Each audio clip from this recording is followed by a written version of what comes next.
subyacente a todas las cosas, incluso a las aparentemente más estables.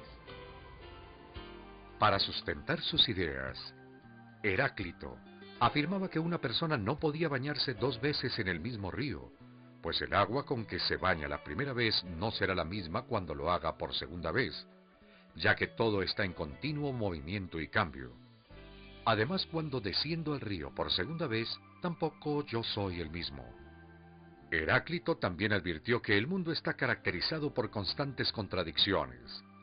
Si no estuviéramos nunca enfermos, no entenderíamos lo que es estar sano. Si no tuviéramos nunca hambre, no sabríamos apreciar estar saciados. Si no hubiera nunca invierno, no nos daríamos cuenta de la primavera.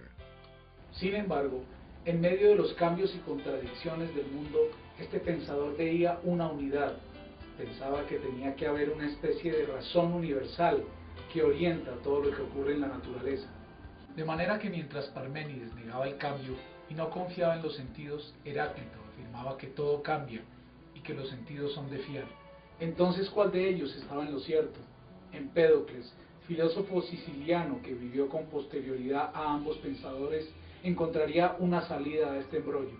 Empédocles juzgaba que tamaño desacuerdo surgía de que los filósofos habían dado por seguro que había un solo elemento primario. Pero si se seguía pensando así, las contradicciones entre lo que nos indicaban los sentidos y lo que sugería la razón continuarían siendo irreconciliables. Ni el agua ni el aire por sí solos bastarían para formar un animal o una planta.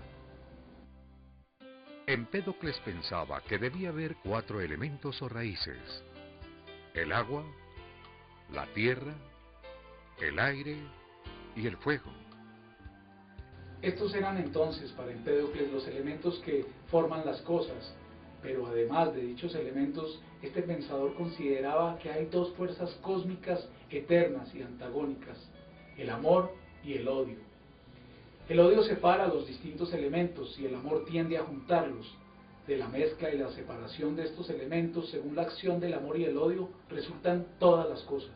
Por lo menos otros dos filósofos no estuvieron de acuerdo con la idea de que un solo elemento pudiera convertirse en todo lo que vemos en la naturaleza. Se trata de Anaxágoras.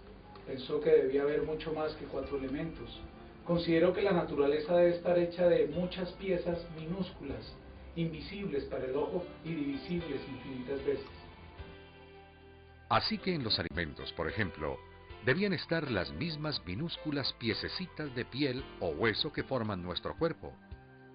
A dichas piezas les designó Anaxágoras semillas o gérmenes. Anaxágoras también imaginó una especie de fuerza que organiza y crea a los seres de la naturaleza. Llamó a dicha fuerza entendimiento o espíritu. Demócrito, quien vivió alrededor del año 400 a.C., sostuvo igualmente que todo debía estar formado de minúsculas partículas, pero pensaba que éstas eran indivisibles, eternas e indestructibles, y las denominó átomos. De hecho, átomo, la palabra en griego significa que no se puede dividir. Para Demócrito, la dureza y el peso de los cuerpos depende de la cercanía de los átomos, que están situados en el espacio vacío y permanecen en continuo movimiento que resulta de los choques entre ellos. Pensaba que existían una infinidad de formas diferentes de átomos, y gracias a esta diversidad pueden precisamente formar cuerpos diferentes. Algunos autores sostienen, sin embargo, que para él había 4 clases de átomos diferentes, relacionados con los 4 elementos de Empédocles. Así que los átomos de tierra son pesados y secos, los átomos de agua pesados y húmedos, los átomos de aire fríos y ligeros, y los átomos de fuego fugitivos y calientes. La idea esencial de Demócrito de obtener un número casi ilimitado de sustancias diferentes por la combinación de un número pequeño de elementos básicos era correcta y fundamental para la química moderna. De otra parte, es interesante resaltar que Demócrito no incluyó ningún espíritu que interviniera en los procesos de la naturaleza. Para él no hay ninguna intención detrás del movimiento de los átomos. Aunque sí hay causas en todo lo que ocurre, estas causas están en las cosas mismas. Por eso se considera que Demócrito es de los primeros pensadores genuinamente materialistas. Mucha tinta ha llenado las hojas de innumerables libros desde que estos primeros filósofos de la naturaleza formularon sus concepciones sobre la naturaleza y el origen de las cosas. A las preocupaciones cosmológicas que marcaron el nacimiento de la filosofía occidental le siguen la historia de la filosofía llamado periodo antropológico, cuyo tema principal es el hombre, su comportamiento moral, su vida en sociedad y su educación para la vida política, y cuyos principales representantes fueron los llamados sofistas y Sócrates. Luego aparecieron filósofos de la importancia de Platón y Aristóteles, y más posteriormente aún los pensadores helenistas. Alrededor del siglo V de nuestra era, se entra de lleno en la Edad Media, época en que predominó una concepción cristiana de la naturaleza de acuerdo con la cual esta era en primer lugar lo creado por Dios. En la Edad Media, prosperaron nuevas instituciones educativas como las escuelas catedralicias y monásticas.